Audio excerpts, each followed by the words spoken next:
This is Campus News, reporting the top stories from colleges and universities. Next on Campus News, NDSU students are showing solidarity with victims of sexual assault. Prom on the pitch, why MSUM and NDSU students were playing rugby in their evening gowns. Find out how MSUM is maintaining enrollment when it comes to international students. But first, find out why this group of physicians is protesting experiments at NDSU. Good morning and welcome to Campus News. I'm Veronica Utek. And I'm Benjamin Reiki. Experiments on live pigs are drawing attention to North Dakota State University, and not for what the university is doing right. A group called the Physician Committee set up protests in front of the university, saying they disagree with NDSU's method of using pigs to teach students how to operate on trauma patients. The group says the human body, while under extreme trauma, responds differently to surgery, adding that they believe the use of live pigs is unnecessary and doesn't prepare future physicians for operation on a human.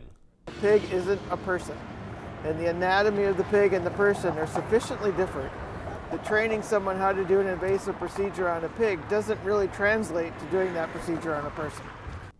North Dakota State University currently uses the pigs for training in a physician's assistant program.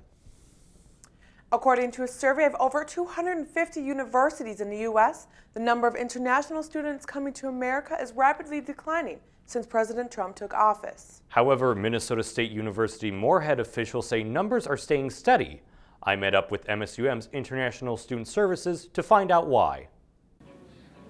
Imagine traveling 8,600 miles just to go back to college. That's the reality for Gopika Kulugampidia, a high school teacher back in Sri Lanka. She came to MSU Moorhead for a change of pace.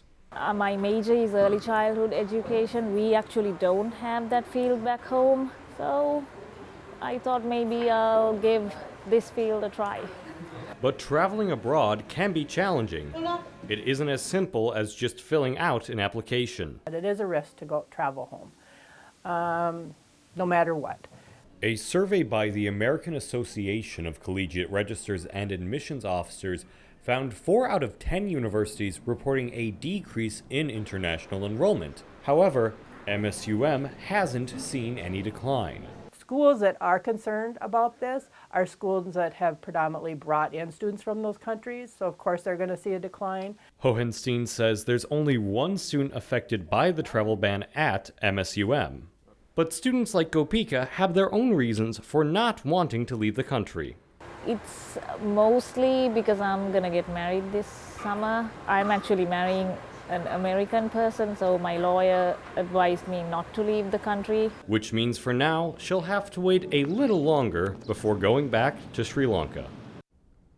According to International Student Services, there are 405 students from 58 different countries studying at MSUM.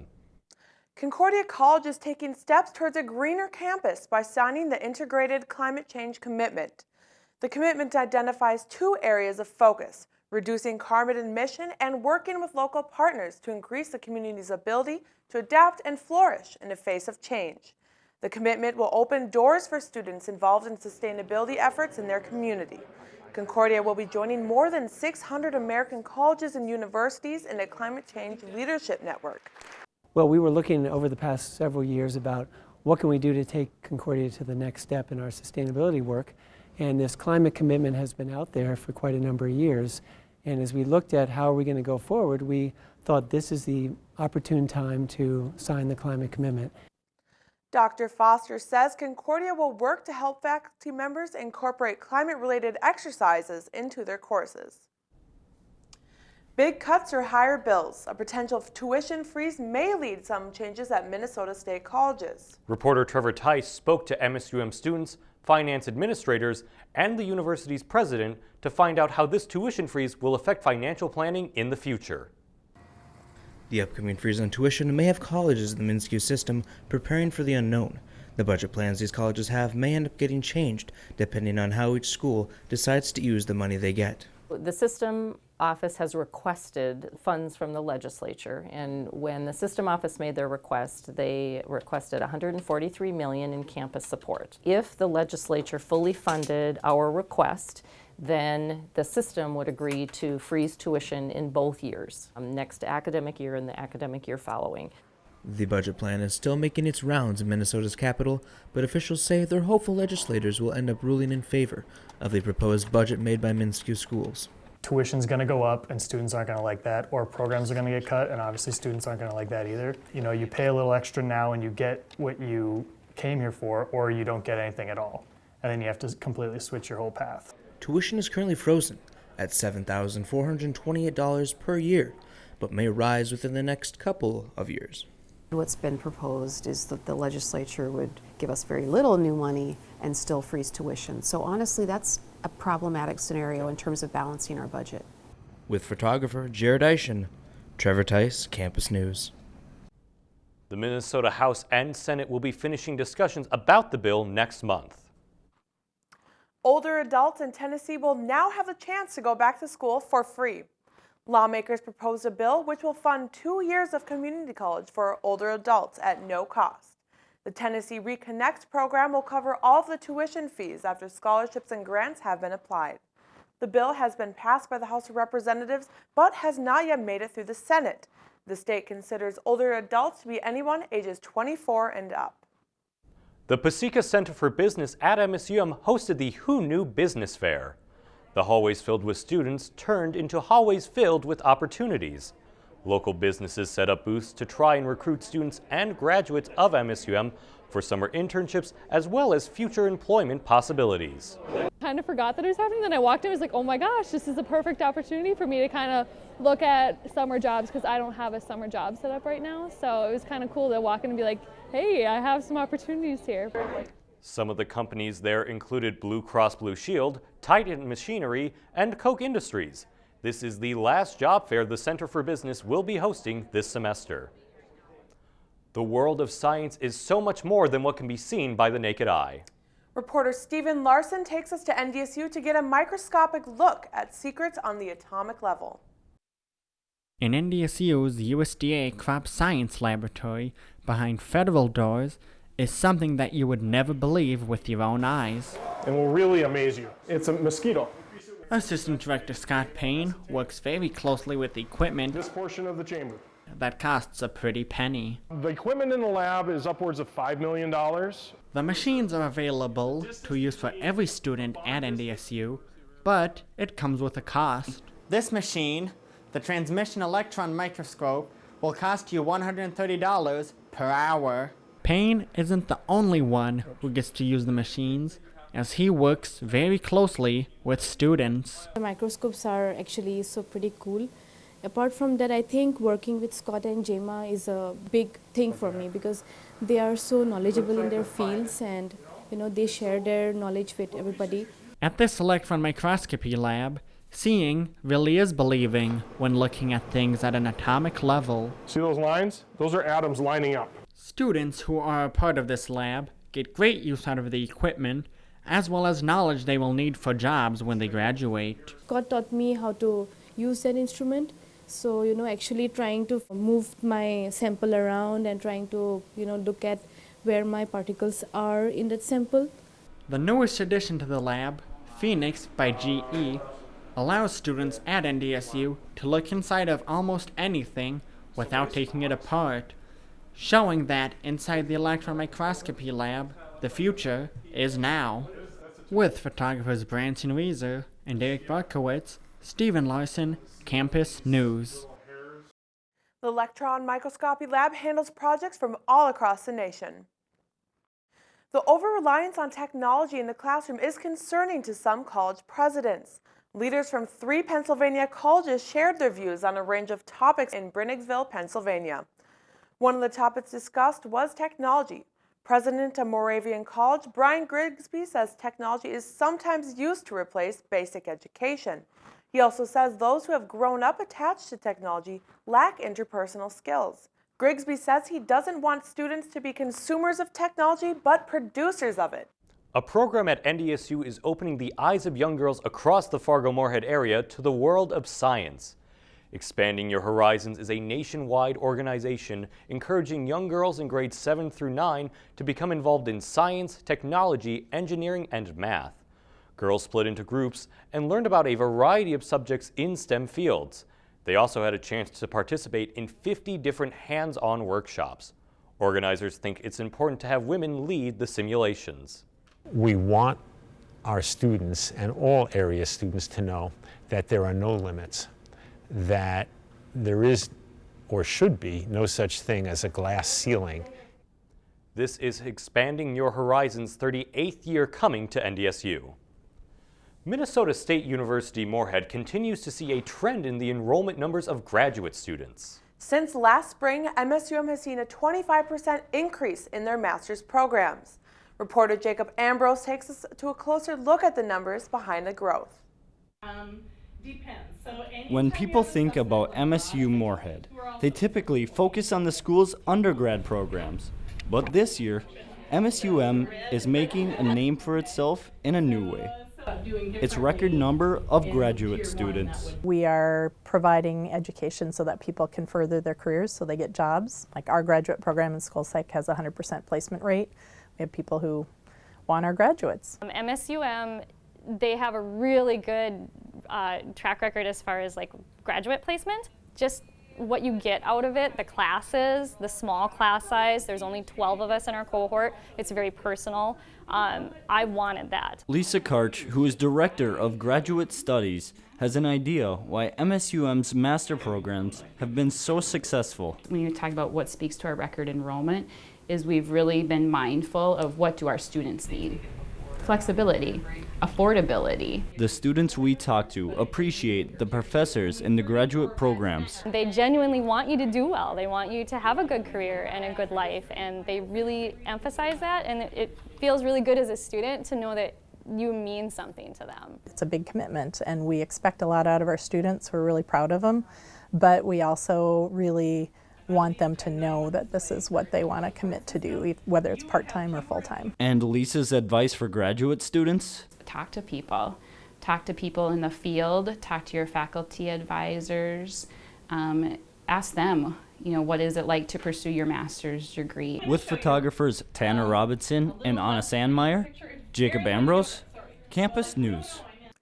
MSUM currently offers advanced degrees primarily in the fields of business and education.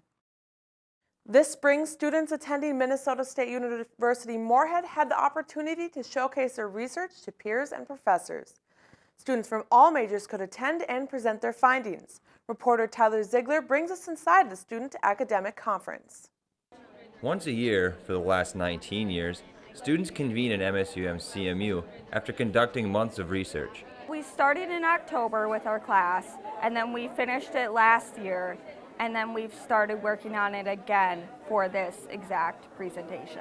The presentation she's talking about is the academic conference is the opportunity for students to present projects and present what they're really passionate about. The conference features a wide variety of ways for the students to showcase their work. There are the poster sessions, which are the ones that we're evaluating. There's actual short little presentations that are happening in some of the side rooms, and then there's longer presentations that also happen today. The faculty and professors also play an important role in the conference. So it's just a way of getting feedback, because from students, not all of them are as interested or have the experience that the faculty do. Even if it's a faculty member outside of your specialty, they might have some valuable input as to what can be improved on. With all the time and effort that each group puts into their presentation, you get wrapped up in your own research. It really kind of amazes me to think how active our school and community is. The conference provides the opportunity for students to experience research from a wide variety of majors. Tyler Ziegler, Campus News. This year's conference is a special one. After 19 years, the Student Academic Conference received a new name. The event is now called the Andrew B. Conte Student Academic Conference, named after former MSUM Professor of Political Science, Dr. Conte, and former student Ryan Sylvester, who started the conference in 1998. After 30 years of educating, Conte began phased retirement from MSUM in 2015. Dr. Andrew Conte, who's one of our most beloved professors, he and a student of his, Ryan Sylvester, who's actually also here today to celebrate the conference, had a vision for what this conference could be. They knew that many of our students were conducting research with their faculty, and they thought it would be a great idea to have a day devoted to showcasing that research. Over 300 students participated in the first ever Andrew B. Conte Conference this year. Women ages 18 to 24 have higher rates of rape and sexual assault than women in other age groups. Reporter Sarah Erickson brings us to NDSU, showing us how they are casting a light on sexual assault. The Clothesline Project is a global event giving voices to survivors of sexual violence. NDSU is one of roughly 500 displays around the world. We're advocating the whole idea that what you're wearing is not your consent.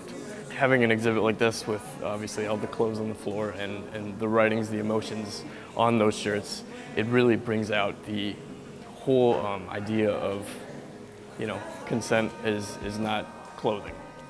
Hanging here are clothes worn by victims the night they were sexually assaulted.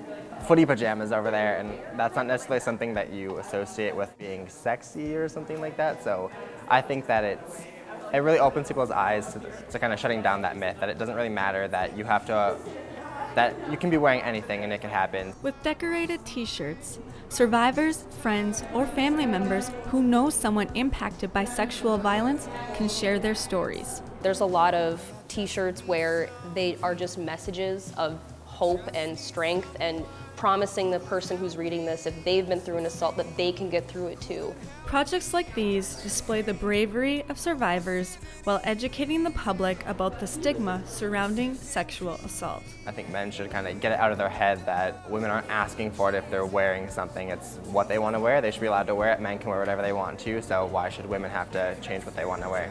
With over 100 different stories, the Clothesline Project helps put the dark past behind and bring survivors into the light to show there's still hope. Sarah Erickson, Campus News. Anyone can decorate a t-shirt for next year's project. Shirts can be dropped off at the Office of Student Life in the NDSU Memorial Union. One student at MSUM is getting creative when it comes to finding her significant other. As reporter James McCarty shows us, a junior communications major is going old school when it comes to technology and dating. With today's social media, it's easy to meet people online. But MSUM student Taylor Seeley decided that online dating wasn't for her. Well, I got out of a really horrible relationship in August, and I was like, I'm never gonna date again. But then I got really bored one night, and I was like, I should make boyfriend applications. After she created them, she handed a few out. I wasn't really expecting anyone to give them back to me. But not every application was up to her standards. But I was boring. If they put vanilla as their ice cream flavor, I threw out the application. One of the accepted applicants, Jamie Whaler, thought that this was better than using an online dating site. This one kind of gets a lot more depth to get to know the person better instead of just seeing a couple pictures and kind of guess what they're like. To find out what the process is like for the applicants, I decided to go on a date myself. After going on the date, I quickly realized what she is looking for. So I want a guy that's likes sports or plays sports. And what she's not. When there's a question on there like, would you provide snacks in time of need? And if they said no or didn't say anything other than yes, it's out the window. As it turns out, her Mr. Right is still out there. With photographer Leah Backstrom, James McCarty, Campus News. Seeley says she's been on about 10 dates so far and is enjoying the experience. And now we turn it over to Haley Foster for a look at this week's sports. Speaking of looking for a man, Haley, I hear UND's hockey team has found a new leading man. That's right, Ben. I don't think it was as elaborate of a search as finding Taze Bay, but it was still pretty cool. A new man will lead the University of North Dakota men's hockey team on the ice next year. Head coach Brad Berry named senior forward Austin Pagansky team captain for the Fighting Hawks next season. The decision came after Pagansky announced he would return to the team for his senior year. As a junior, Pagansky scored 12 goals and totaled 25 points. He will be flanked by assistant captains Johnny Simonson, Trevor Olson, and Rhett Gardner. The new season for the Fighting Hawks starts this September. An Arizona high school student is making history by becoming the first woman to receive a scholarship for the NCAA football. Becca Longo signed a letter of intent to play at Adams State University in Colorado as the team's kicker. She currently kicks for Basha High School in Chandler, Arizona. Adams State head coach Tim Rosenbach says he's impressed by Longo's athletic ability, but it was her personality that really grabbed his attention. Longo will also play basketball for Adams State. While it's prom season for most of Fargo-Moorhead high school students, some MSUM and NDSU students are still putting on their dresses, but for a different reason. Reporter Brandon Larson takes us to Shields Field to share in their special day.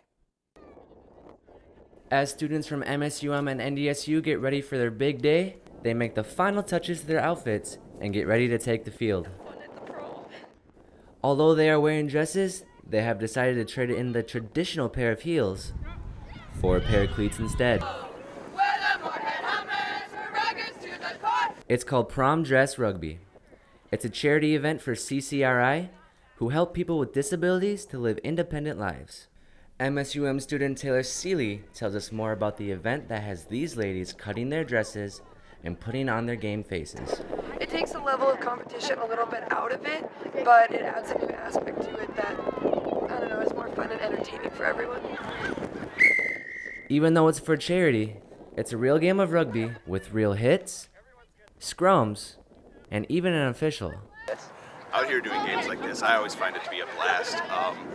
I still want to keep the game safe and keep them knowing the laws of the game, but a game like this, I tend to be a little bit more lax, let them sort of play the game. It's really about the entertainment of the game rather than making sure everything is exactly by the book. A real rugby game means there are real fans too. Rugby is one of those sports where it's a little bit confusing, but it's a lot of fun to watch. It's a lot of fun just to be out here.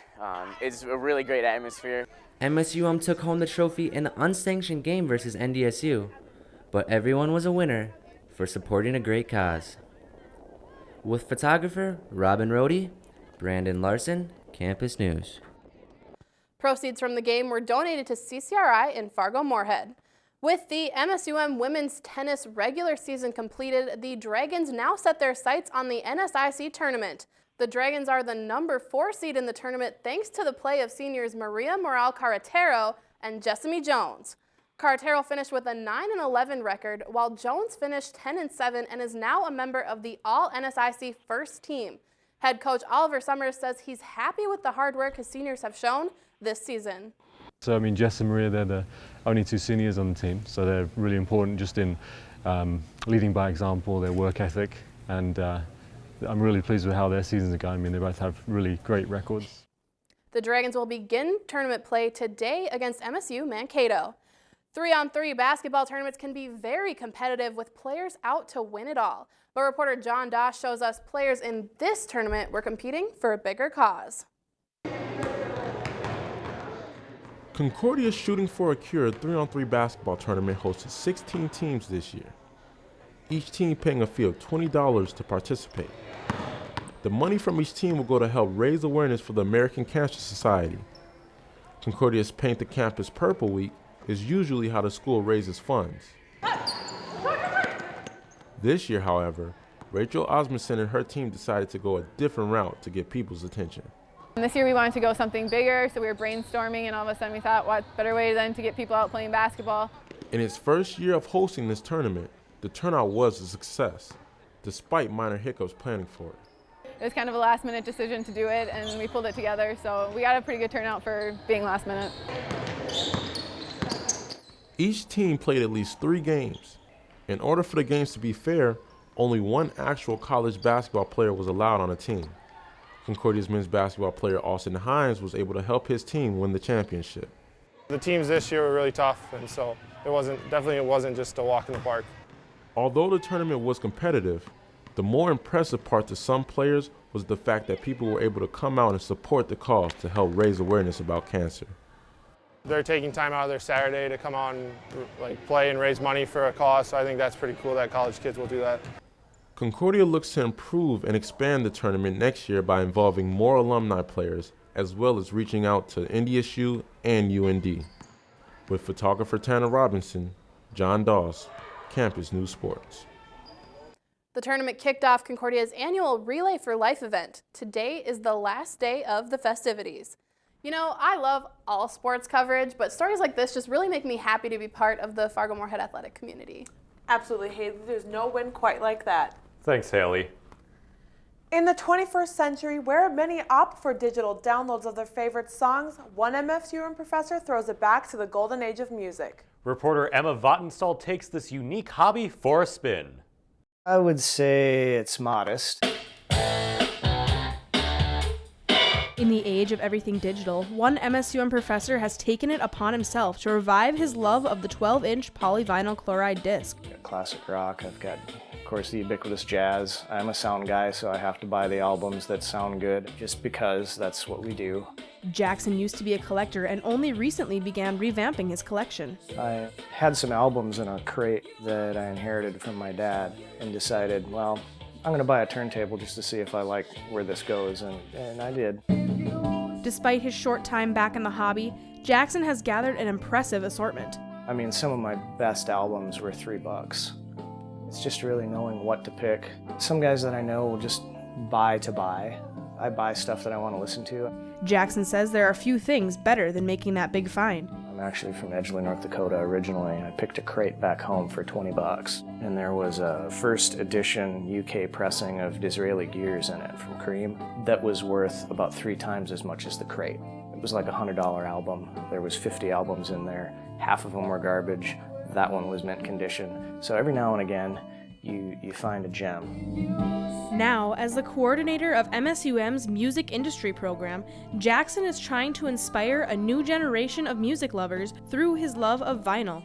You know, I resisted until I heard it, until I kind of, okay, I understand why.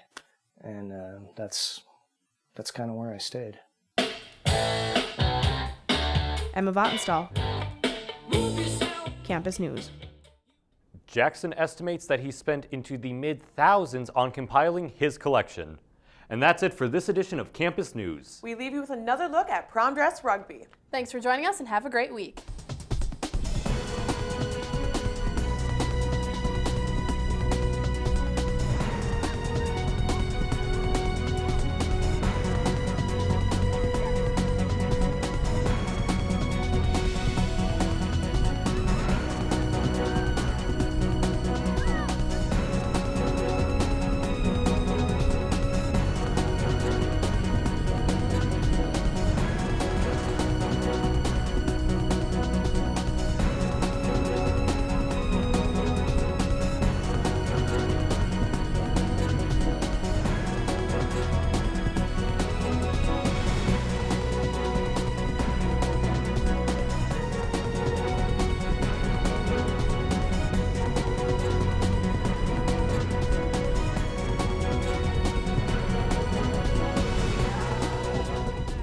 Campus News is produced by the Television News Workshop in the School of Communication and Journalism at Minnesota State University Moorhead in cooperation with Prairie Public Television.